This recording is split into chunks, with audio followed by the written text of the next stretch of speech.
Shalom, selamat berjumpa kembali di acara Rumah Pengharapan dan Kesehatan. Saya Pendeta Samuel Simorangkir dari kantor Uni Indonesia kawasan Barat, Jakarta, hadir di studio bersama saya Rasita. Shalom pemirsa. Puji Tuhan, dan pembicara utama kita yang akan membagikan firman Tuhan pada kali ini adalah Ibu Beatrix Marbun yang saat ini melayani sebagai Wakil Kepala Sekolah SMA Perguruan Advent Jakarta 1, Kramat Pulau. Shalom pemirsa. Haleluya. Acara ini adalah acara yang luar biasa. Kenapa? Sebagaimana program yang sudah dilaksanakan mulai tahun 2013, setiap rumah dan gereja diharapkan dapat menjadi rumah pengharapan dan kesehatan. Dan kita berharap melalui seri program ini yang ditayangkan di televisi maupun dalam bentuk DVD dan YouTube akan mendorong dan memotivasi umat dan jemaat membuat kelompok-kelompok peduli terhadap sesama, baik yang sesama seiman maupun dengan orang-orang di sekitar kita. Puji Tuhan, sebelum kita mulai, kita akan undang Roh Kudus dengan berdoa. Mari kita berdoa, Rasita akan pimpin kita dalam doa. Mari kita berdoa. Tuhan Allah yang bertata di dalam kerajaan surga, terima kasih Tuhan untuk berkat-Mu di sepanjang kehidupan kami Tuhan. Terima kasih juga untuk kesehatan yang masih Engkau percayakan kepada kami Bapa. Bapa, kiranya Engkau memberkati masing-masing kami Bapa. Kiranya apa yang kami bicarakan itu berasal dari Engkau saja Bapa. Dan juga berkati juga pemirsa yang menonton, kiranya boleh menjadi berkat untuk setiap pemirsa yang menonton Tuhan. Bapa di surga, ampuni segala dosa dan pelanggaran kami Bapa, di dalam nama Yesus, amin. Amin. Haleluya. Mari kita bernyanyi lagu Sedap Harap pada Yesus. Karena untuk dapat menjadikan rumah pengharapan dan kesehatan, harapan datangnya dari Yesus Kristus sendiri. Amin.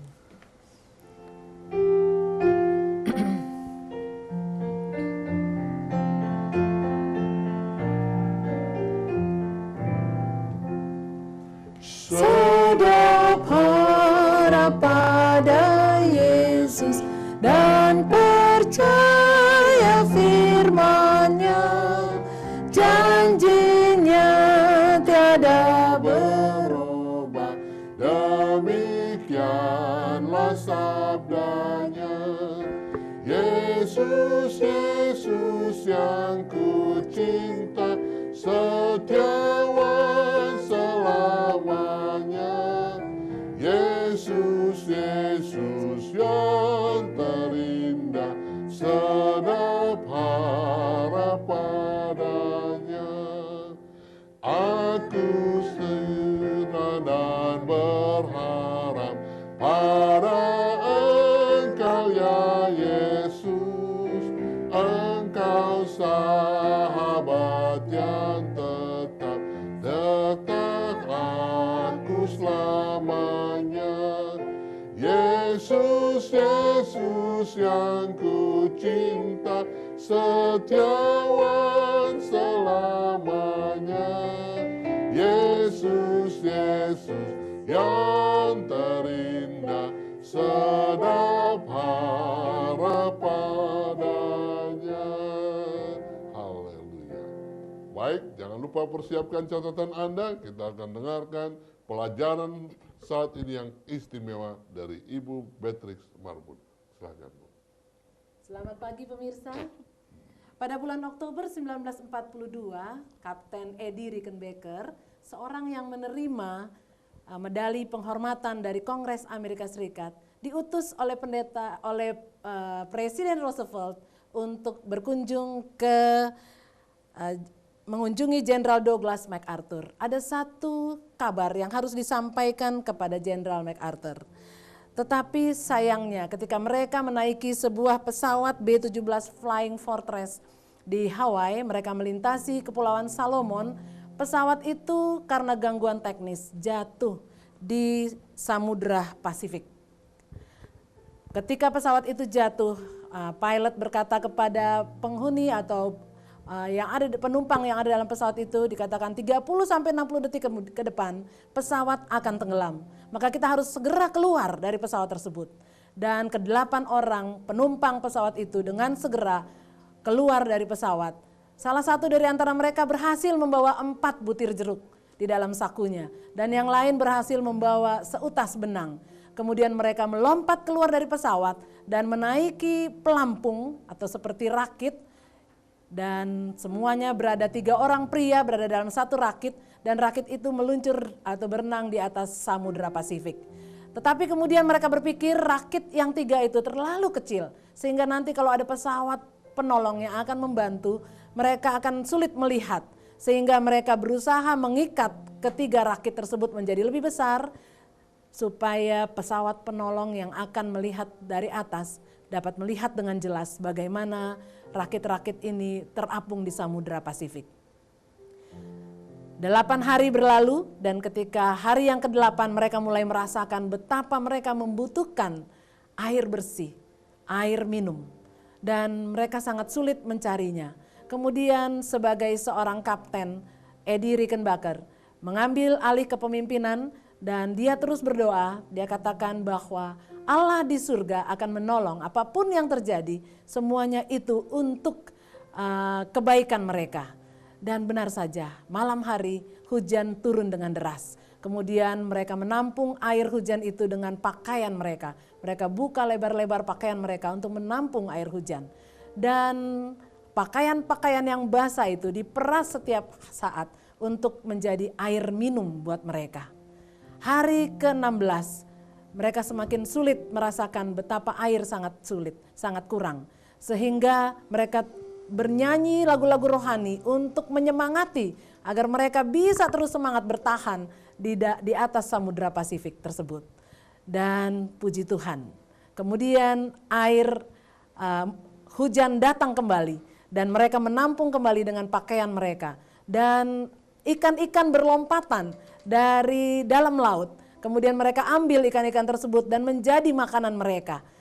Tidak ada sisanya sampai ke tulang-tulang dari ikan tersebut mereka makan. Itulah yang menambah mereka semangat untuk tetap hidup di tengah-tengah Samudra Pasifik sambil menunggu kedatangan para penolong. Kemudian setelah itu, setelah habis 21 hari, kemudian sebuah pesawat penolong melihat mereka berada di tengah-tengah Samudra Pasifik. Dan mereka berhasil ditolong, namun Kapten Eddie Rickenbacker kehilangan 27 kilogram berat badannya. Sehingga dia harus masuk ke rumah sakit, dirawat di sana. Dan tiap 2 jam dia harus meminum setengah botol air atau 500 ml air. Lama dirawat di rumah sakit, 10 kilogram dari berat badannya kembali. Saudara-saudara pemirsa yang kekasih dalam Tuhan Yesus, betapa air sangat diperlukan. Karena air dapat meringankan nyeri tulang belakang, meringankan konstipasi kronis, dan menolong kita untuk menurunkan berat badan. Air sangat dibutuhkan oleh tubuh kita karena 83% dari sel-sel otak kita berisi cairan, berisi air. Begitu juga dengan organ-organ tubuh kita yang lain, berisi air. Kalau kita mengalami dehidrasi air, maka tubuh kita secara otomatis akan mengambil cairan-cairan dari tulang, dari sendi untuk menggunakannya ke tempat-tempat atau ke alat-alat vital daripada tubuh kita ini. Ya sudah pasti itu adalah otak kita.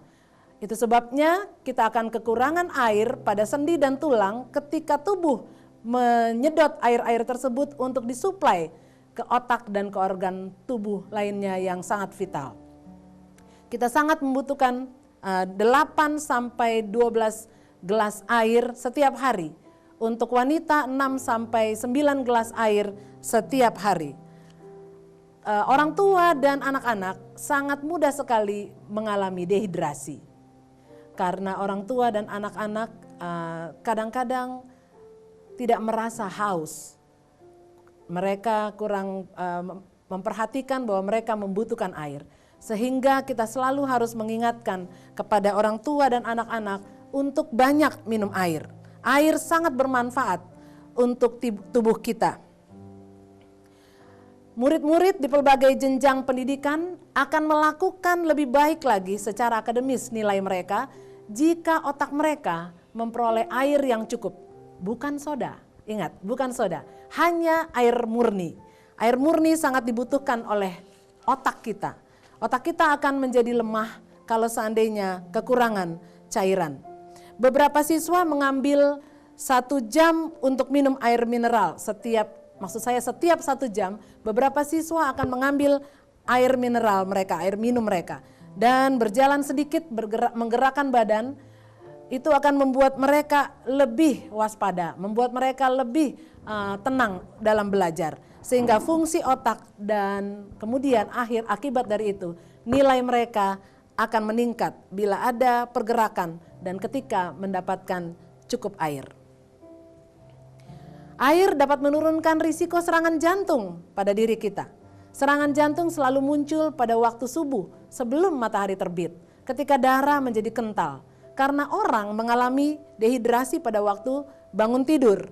Sebuah penelitian di Loma Linda University menemukan bahwa orang yang minum 15 gelas air atau lebih setiap hari, lebih sedikit kemungkinannya untuk meninggal karena penyakit jantung daripada orang yang minum air cukup 2 gelas tiap 2 jam. Darah yang kental lebih cenderung menggumpal. Bayangkan bagaimana jadinya memiliki tangki yang penuh cairan tetapi tebal dan lengket. Meminum air menurunkan juga nyeri rematik. Air membantu mengurangi rasa sakit di piringan sendi daripada tubuh kita. Tadi sudah saya katakan bahwa tubuh kita akan mengisap air dari tulang dan sendi untuk asupan ke otak kalau kita mengalami dehidrasi. Itu sebabnya tulang akan saling bergesekan dengan tulang sehingga menyebabkan penyakit. Meminum air akan menurunkan nyeri rematik. Dan air juga membantu sel pembunuh alami untuk bekerja lebih baik. Jadi kita sangat membutuhkan air. Penghapusan racun dan kesehatan ginjal juga diperlukan dengan air ini. Ginjal kita adalah alat pendaur ulang yang sangat efektif. Dikatakan dalam slide ini ginjal adalah alat pendaur ulang yang lebih efektif daripada stasiun luar angkasa. Apa maksudnya? Stasiun luar angkasa bisa mendaur ulang 18.162 liter air setiap tahun untuk 4 awak yang berada di stasiun tersebut.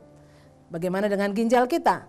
Ginjal kita setiap menit 24% darah yang pergi ke ginjal dibersihkan. Jadi ginjal kita bisa setiap hari bisa membersihkan atau mendaur ulang 2.500 galon atau 40.000 gelas atau 50.000 liter air per hari. Seharusnya kita membutuhkan 50.000 liter air per hari. Tetapi ginjal kita dengan fungsinya yang sangat dahsyat bisa mendaur ulang. Sehingga kita hanya membutuhkan untuk wanita 6-8 gelas. Dan untuk pria 8-12 gelas per hari. Demikian hebatnya ginjal kita. Sehingga kalau seandainya terjadi dehidrasi atau kekurangan air, maka ginjal kita akan sulit bekerja, maka terjadilah gagal ginjal. Hal yang lain, setiap menit tadi sudah dikatakan 24% darah kita pergi ke ginjal dan dibersihkan. Dan 1/2 air yang dikeluarkan lewat air seni setiap hari itu adalah untuk mengeluarkan racun-racun. Jadi air adalah kunci untuk mengeluarkan racun-racun. Air baik juga untuk sistem pencernaan. Tetapi ketika kita makan, janganlah kita dorong makanan itu dengan air. Namun gunakan waktu 1-2 jam sebelum makan atau sesudah makan, baru kita menegak segelas air. Air juga penting buat otot-otot. Sebuah percobaan dilakukan di Fakultas Kesehatan Universitas Harvard yang membandingkan 3 kelompok siswa, 3 kelompok mahasiswa maksud saya. Para atlet yang berolahraga tanpa air, suhu mereka naik ke zona keletihan, yaitu di 102 derajat Fahrenheit. Dan hanya dalam 3,5 jam mereka sudah mengalami keletihan. Para atlet yang kedua, kelompok yang kedua, mereka berolahraga dan meminum air sepuasnya. Ketika mereka minum air sepuasnya, mereka mengalami keletihan setelah 6 jam. Kita lihat tadi 3,5 jam mereka sudah merasa letih. Yang kedua, meminum air sepuasnya, mereka mengalami keletihan setelah 6 jam. Bagaimana dengan kelompok yang ketiga? Kelompok yang ketiga adalah para atlet yang berolahraga dan dipaksa minum air 1/3 kali lebih banyak dari batas kepuasan mereka. Jadi ketika mereka minum air sudah rasa cukup puas, kemudian dipaksa lagi 1/3 kali lebih banyak. Dan apa yang terjadi? Mereka belum merasa letih setelah lewat 7 jam. Dan mereka merasa masih sanggup dan segar untuk lanjut berolahraga. Kita melihat bahwa air sangat membantu para atlet untuk meraih kemenangan. Bagaimana cerita tentang Hillary? Hillary adalah Sir Edmund Hillary adalah pendaki pertama puncak Gunung Everest. Dia melakukan beberapa kali mendaki puncak Gunung Everest dan kemudian gagal. Dan setelah dia mengamati apa yang terjadi, ternyata dia melihat bahwa asupan air mereka kurang. Itu sebabnya yang terakhir mereka lakukan untuk naik ke puncak Gunung Everest, mereka membawa lebih banyak air. Apa yang terjadi? Kelompok ini adalah kelompok yang pertama berhasil mendaki puncak Gunung Everest. Kita melihat bahwa air memiliki kontribusi yang besar untuk meraih atau untuk mendaki sebuah gunung dan untuk meraih kemenangan seperti para atlet di universitas tadi. Nah, ada satu tips yang lain untuk Anda yang ingin mengurangi berat badan. Jika Anda ingin menurunkan berat badan, maka air bisa membantu Anda. Banyak minum air, maka itu akan membantu Anda untuk tidak minum minuman bersoda. Biasanya kalau kita haus, kita cenderung untuk mencari cairan manis atau cairan dingin, manis dan bersoda. Itu rasanya bisa memuaskan dahaga kita. Tetapi itu akan menaikkan berat badan. Kalau kita seandainya meminum hanya air murni, maka kita akan bisa mengendalikan berat badan kita. Sebenarnya berapa banyak sih air yang dapat dikatakan cukup? Air haruslah diminum selama beraktivitas secara berkala, yaitu puas ditambah 1/3 kali lebih banyak, seperti yang sudah dilakukan penelitian tadi. Seseorang haruslah buang air kecil sedikit-dikitnya 3 jam sekali dan memiliki air seni yang jernih. Itu menunjukkan bahwa dia memiliki cukup air di dalam tubuhnya. Kalau seandainya air seni kita tidak jernih, maka berarti kita kekurangan cairan. Berapa banyakkah 8 gelas itu dalam sehari? Meminum air haruslah direncanakan secara rutin. Jangan saya haus saya minum, saya haus saya minum. Tidak demikian. Minum air haruslah direncanakan secara rutin.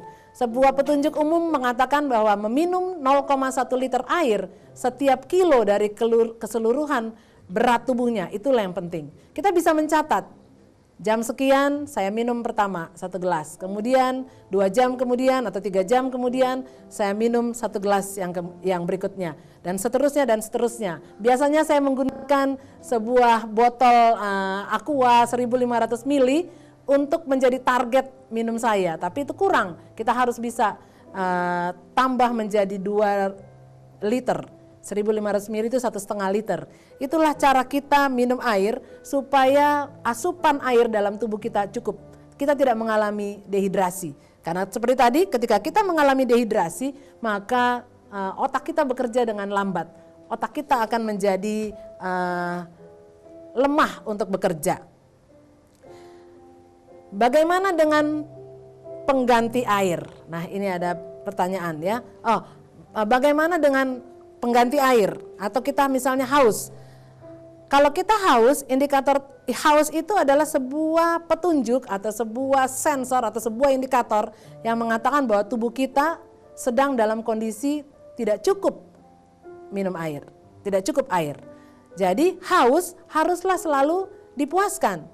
Beberapa pemuas haus kadang-kadang memuaskan hausnya seperti tadi sudah saya sebutkan dengan alkohol, dengan kopi, dengan minuman mengandung kafein. cola, soda, dan teh yang bisa menyebabkan dehidrasi sebenarnya. Ini salah tambahan air yang dimasukkan ke dalam tubuh. Harusnya hanya air murni yang kita masukkan ke dalam tubuh kita. Seberapa banyak air yang harus kita minum dalam sehari? Tadi sudah saya sebutkan berulang-ulang bahwa bagi wanita dewasa 6-9 gelas, sedangkan bagi pria dewasa 6-12 gelas. Itu pun tergantung pada berat badan pria dewasa tersebut. Dan jika dia terlibat secara fisik di cuaca yang panas, maka sebaiknya jumlah air yang dimasukkan ke dalam tubuh kita tambah. Ada pertanyaan mungkin, kalau seandainya kelebihan air yang dimasukkan, apa yang terjadi? Kalau kita memasukkan kelebihan air ke dalam tubuh kita, maka kita akan mengalami rasa kebingungan, rasa stres yang lain. Jadi memang kita meminum air harus cukup, bukan berlebihan. Tetapi tadi dikatakan kita puas ditambah 1/3 kali apabila kita melakukan aktivitas yang berat, itu sangat menolong tubuh kita untuk beraktivitas. Ada sebuah cerita dari Afrika. Seorang anak Afrika yang bernama Ryan.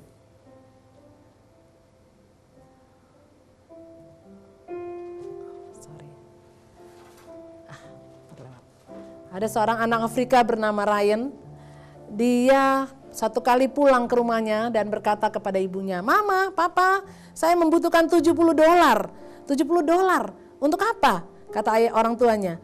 "Ya, saya mau bantu saudara-saudara saya yang tidak memiliki air murni yang berada di Afrika." Terus kemudian orang tuanya katakan, "Di mana kita harus mencari uang sebanyak itu?" Guru saya katakan $70 itu bisa digunakan untuk membuat sebuah sumber air di daerah Afrika. Kemudian dia katakan, "Saya akan melakukan satu tugas. Saya akan menjual beberapa kue yang mama bisa buat sehingga saya bisa mendapatkan $70 tersebut." Menjual kue atau minuman di luar sekolah, di luar tempat mereka bermain, beraktivitas, dan kemudian mengumpulkan uang demi uang, sedikit demi sedikit, sampai satu saat mereka mendapatkan $70 yang dibutuhkan. Dan setiap malam Ryan berdoa, "Yesus, bantulah saya untuk mendapatkan air bersih." Air bersih bagi masyarakat miskin yang ada di Afrika. Dan ketika dia melakukan semua ini, rupanya surat kabar melihat dan meliput bagaimana kegiatan yang dilakukan oleh Ryan. Dan kemudian beberapa surat kabar mengeksploitasi atau mengangkat berita ini, dan Ryan mendapatkan satu kemudahan. Uang itu dana dikumpulkan lebih banyak, dikirim dalam bentuk cek dan lain sebagainya ke Ryan. Dan akhirnya dia dapat mengumpulkan lebih banyak lagi. Pada waktu dia katakan kepada gurunya bahwa dia sudah mendapatkan uang cukup, gurunya katakan, "Nak, ini hanya untuk beli sebuah pompa air, belum biaya jasa untuk membor. Berarti berapa lagi yang harus saya cari, Pak?" Dia katakan kepada gurunya. Gurunya katakan, "Kita harus mencari $2.000 lagi." Wah, dia tidak mengeluh dalam hal itu. Terus kemudian dia katakan, "Oh Pak, saya akan lakukan lagi." Mulailah dia bekerja lagi, menjual kue dan minuman yang dibuat oleh ibunya. Dan seperti saya katakan tadi bahwa koran dan media massa sudah menyebarkan namanya ini, sehingga orang-orang banyak sekali yang memberi sumbangan kepada Ryan. Dan uang berhasil dikumpul. Satu kali tim relawan yang akan membawa dana ini ke Afrika datang kepadanya. "Ryan, apakah kamu mau turut serta bersama-sama dengan kami membangun sumber air itu di Afrika?" Ryan katakan, "Saya tidak punya dana atau tiket untuk ke sana, tetapi sudah disiapkan tiket untuk itu." Dan Ryan beserta orang tuanya pergi ke Afrika. Kemudian Ryan ditanya, "Di mana pompa air ini harus kita dirikan?" Ryan katakan, "Tolong di dekat sekolah, di dekat sebuah sekolah." Dan hasil atas petunjuk daripada Ryan, tempat itu dibangun sebuah pompa air untuk anak-anak sekolah miskin yang ada di Afrika. Ketika Ryan tiba di sana, anak-anak itu berteriak, "Ryan, Ryan, Ryan, Ryan." Dan Ryan berhasil memberikan sumbangan air jernih kepada anak-anak di Afrika. Dia ingat ayat ini, dan barang siapa memberi air sejuk secangkir saja pun kepada salah seorang yang kecil ini, aku berkata kepadamu, sesungguhnya ia tidak akan kehilangan upah daripadanya. Sumur-sumur air yang adalah pemberian kasih dari Ryan telah membawa sukacita bagi desa-desa Afrika yang hampir dilupakan. Doa dari Ryan, Tuhan terima kasih karena aku memiliki air untuk minum, untuk memberikan kesehatan bagi otak saya, tulang-tulang, sistem pernafasan, sistem sirkulasi, sistem kekebalan tubuh, dan ginjal. Seperti Ryan, kiranya aku juga dapat menolong orang yang kehausan untuk memperoleh air dan menolong jiwa-jiwa yang haus memperoleh air hidup itu. Itu bisa menjadi doa kita juga. Karena air sangat kita butuhkan. Dan Yesus mau kita menjadi saluran berkat kepada setiap orang yang kita temui. Itu yang bisa saya sampaikan tentang bagaimana air sangat kita butuhkan. Tubuh kita sangat membutuhkan air. Seluruh aktivitas yang kita lakukan, karena 90% dari tubuh kita ini terdiri dari air. Air murni, tidak ada campuran apa-apa. Kiranya pelajaran pada hari ini bisa menolong kita mengerti bagaimana air itu sangat dibutuhkan oleh tubuh kita. Haleluya. Amin. Terima kasih, saya percaya kita boleh mendapatkan berkat dari paparan yang sudah disampaikan oleh Ibu Beatrix Marbun. Amin. Pemirsa, begitu dahsyatnya air ya, yang bisa menolong kita untuk hidup sehat. Ya. Air, rindu kepada air. Judul kita, pelajaran kita hari ini adalah setengah mati rindu terhadap air. Bagaimana Rodia ya? Rasita. Rasita, senang minum air? Senang. Berapa kali minum air sehari? Nggak dihitung sih pendeta. Oh, Saya nggak hitung, tapi kalau haus saya minum air. puji Tuhan. Iya. Pemirsa, air mungkin kalau di daerah tidak begitu mahal harganya. Tapi kalau kami seperti yang ada di Jakarta, kelihatannya justru air lebih mahal dari bensin. Iya. Karena kita beli satu botol aqua bisa 4.000 atau 5.000 hanya untuk minum sekali. Ya. Berbahagialah mereka yang ada tinggal di daerah. Jangan disia-siakan, karena air mempunyai manfaat yang besar di dalam kesehatan kita. Mungkin saya percaya kita rindu mulai saat ini menjaga kesehatan dengan minum banyak air. Ya. Berapa satu hari jatah minum air Ibu Beatrix? 8 gelas Pak Pendeta. 8 gelas per hari. Dan mungkin yang perlu saya tekankan kembali adalah kadang-kadang orang berpikir bahwa minum air bisa dari soda, bisa dari kopi, bisa dari susu. Ternyata sangat berbeda. Sangat berbeda. Jadi kita harus minum air murni. Karena kalau air yang bercampur seperti tadi, maka tubuh kita bukannya tambah sehat atau kuat, tapi tambah lemah. Karena tubuh akan bekerja double gitu ya, ganda. Jadi bekerja ganda untuk ginjal, apalagi dia akan bekerja lebih kuat untuk itu. Jadi ternyata bukan hanya jenis sekedar air. Iya. Air bisa didapat dari soda, Coca-Cola misalnya, atau bahkan ada orang pikir minum teh Ya. saya sudah minum air. Ya, pemirsa, yang dibicarakan di sini adalah air Murni. bersih, air murni. Ya. Begitu Raisita ya. Betul. Ada tanggapan? Tanggapannya menarik sekali ya ini cerita ini. Tadi cerita tentang Ryan juga, bahwa dia berusaha sekali untuk mencari air, tapi terkadang kita sendiri untuk kesehatan diri kita sendiri kita tidak peduli untuk kesehatan kita, padahal perlu sekali tubuh kita itu dengan air. Apalagi organ-organ tubuh itu sangat tergantung sekali dengan air kan. Dan juga saya tertarik pelajaran ini, dikatakan air bisa mengurangi kegemukan. Iya. Mulai sekarang saya akan banyak minum air, supaya Kurang makan. Oh, itu maksudnya. Iya Pak Pendeta. Jadi kalau kita minum air, setidak-tidaknya kan mata dan hidung panca indera kita ini melihat makanan itu akan menstimulan otak untuk lapar begitu. Terus kemudian kita minum air, dia akan tenang sedikit.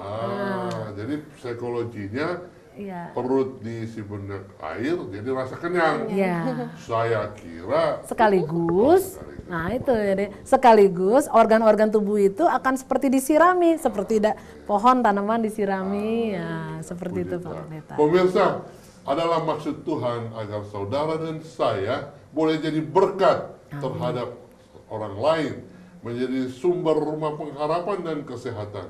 Tapi bagaimana kita bisa menjadi berkat kepada orang lain kalau kita mengalami sakit penyakit, ya, tidak punya pikiran segar sehingga tidak putus harap. Allah pagi ini melawat kita melalui siaran ini agar kita hidup sehat, manfaatkan air, minum air yang cukup. Apakah Anda mau? Saya percaya Anda mau, kami aja di studio mau. Ya, ya. Namun kita mau ingatkan, ya, rencana, keinginan itu baik, tapi tanpa kuasa Tuhan pasti akan sia-sia. Saat menonton, mendengarkan, ya saya mau Tuhan. Tetapi ketika selesai, maka kembali manusia lama kita akan muncul. Lupa. Nah, untuk itu kita punya kuasa Tuhan. Dalam program ini, yang merancang pelajaran ini sudah menuliskan kepada kita bagaimana berdoa bersama-sama, meminta kasih karunia Tuhan, agar mulai saat ini kita menjaga tubuh kita supaya tetap sehat dan meminum air yang cukup. Jadi Ibu Beatrix, mungkin di PowerPoint ada teks doa di situ.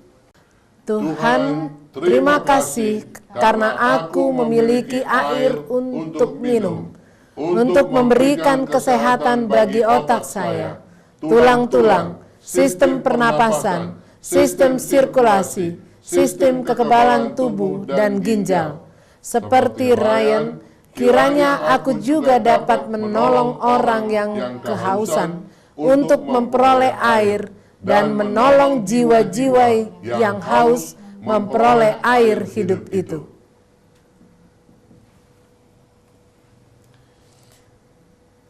Ketika Tuhan itu memberikan upah bagi mereka yang setia di dunia ini, kiranya saya dapat mendengar suaranya berkata, barang siapa memberi air sejuk secangkir saja pun kepada salah seorang yang kecil ini, aku berkata kepadamu, sesungguhnya ia tidak akan kehilangan upahnya daripadanya. Amin. Haleluya, pelajarannya sangat baik ya. Tidak hanya diberitakan bagaimana perlunya tubuh kita dengan air, tapi kita juga diharapkan seperti Ryan, membagi air kepada sesama. Itu yang dikehendaki Tuhan. Terima kasih Ibu Beatrix. Mungkin ada pertanyaan atau refleksi yang bisa didiskusikan dari pelajaran ini. Oh, ada ya di PowerPoint. Mungkin Resita bisa baca. Apakah yang mengesankan Anda tentang topik ini? Apakah aplikasi-aplikasi spiritual yang berbicara di hati Anda? Kalau Resita gimana? Tadi kita tahu kan air sendiri untuk sumber kesehatan kita, dan Yesus sendiri itu adalah air hidup di dalam belakang kita. Puji Tuhan ya. Sangat banyak ya. Air memberikan kesehatan, bisa membuat membuat gemuk yang kurus, Buat kurus yang gemuk. dan juga kesehatan tulang-tulang tidak nyeri-nyeri ya. Puji Tuhan. Pertanyaan kedua, Cek realitas seberapa banyak airkah yang Anda minum hari ini? Angkat jarimu untuk menunjukkan jumlah berapa gelas yang berkapasitas 200 ml yang telah engkau minum. Diskusikan apakah menyehatkan atau tidak jumlah tersebut. bagaimana kita mengangkat jari maksudnya nih? Berapa banyak yang sudah kita minum hari ini? Berapa banyak Ibu Beatrix maksimum satu hari? Tadi pagi saya minum 3 gelas. 3 gelas ya. Terus kemudian waktu tiba di sini saya minum lagi 1 gelas. Barusan 1 gelas Pak Pendeta, jadi baru 5 gelas. Paling banyak satu hari berapa diperlukan tubuh kita? Paling banyak diperlukan tubuh kita 12 gelas untuk pria, 9 gelas untuk wanita. Pemirsa. Berapa mili? 1 gelas itu sekitar 200 mili. Ya, jadi berarti kalau 9 gelas, iya. Hampir 2 liter ya? Ya, hampir. Jangan lupa minum air. Laki-laki paling banyak 12 gelas, wanita 9 gelas. Dan pelajaran ini menganjurkan agar kita memeriksa, mencek sudah berapa banyak gelas saya minum ya, air dalam gelas. Yang pertanyaan berikut. Diskusikan nilai kesehatan dalam menggabungkan meminum air dan memilih untuk tidak minum soda, kopi, dan teh.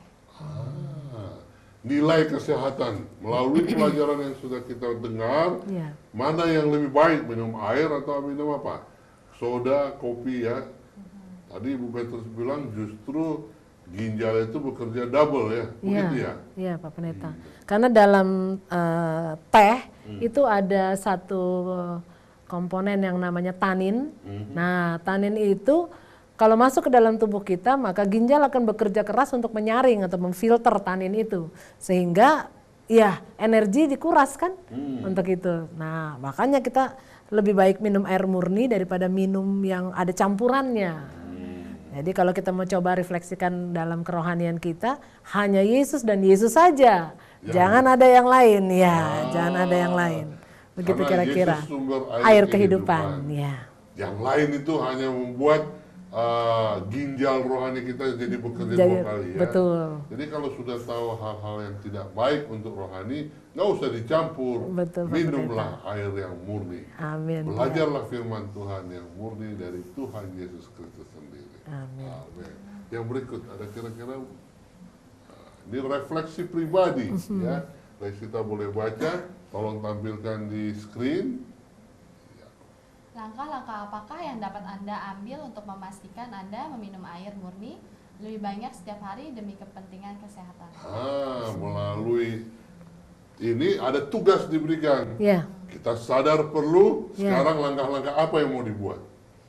Kalau saya pribadi, saya akan tulis di kertas, saya akan tempel di tembok, saya akan bilang sama istri, anak-anak, ingatkan saya, ini komitmen. Apakah saya lakukan minum air pagi berapa, sore berapa. Kalau siang kan kita berpisah.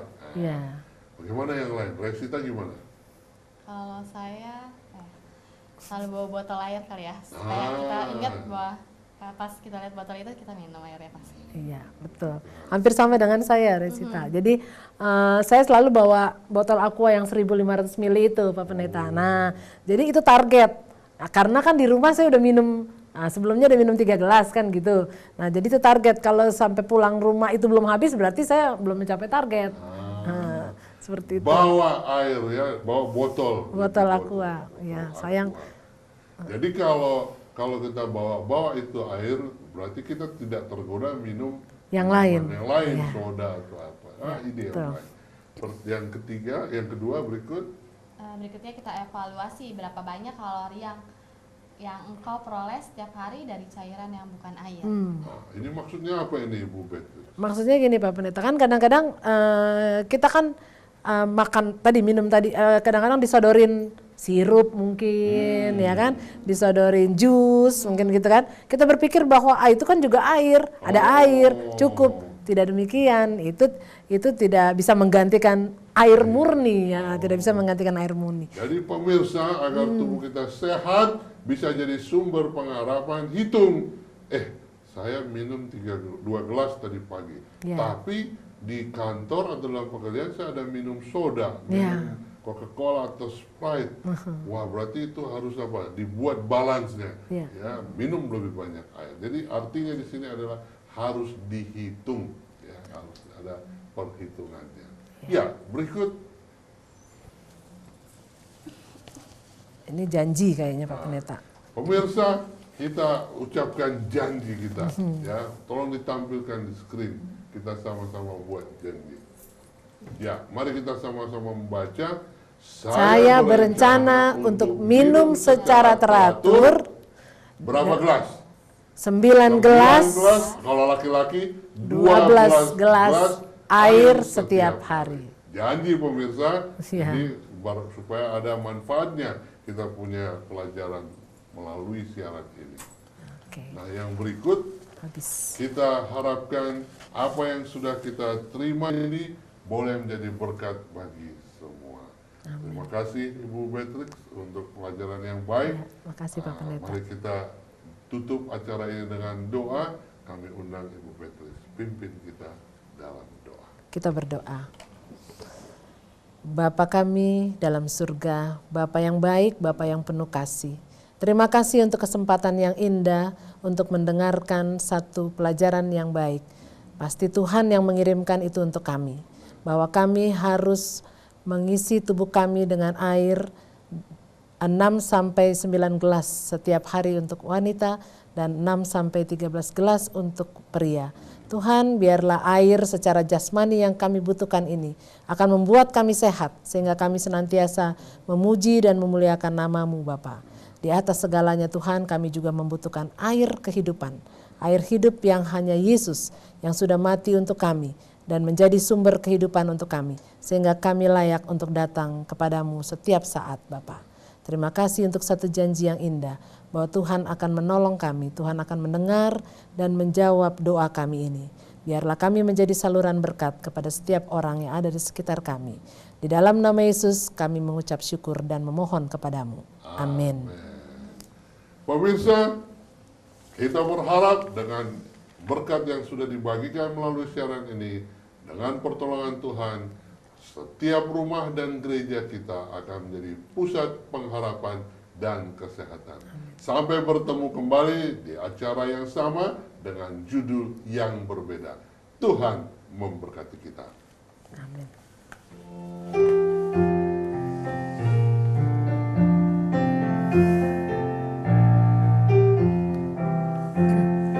Sedap harap pada Yesus dan percaya firman-Nya, janjinya tiada berubah, demikianlah sabdanya. Yesus, Yesus yang ku cinta, setiawan selamanya.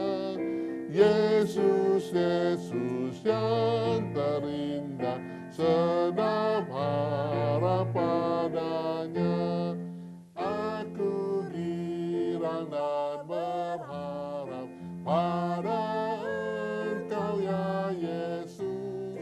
Engkau sahabat yang tetap dekat aku selamanya. Yesus, Yesus yang ku cinta, setiawan selamanya. Yesus, Yesus yang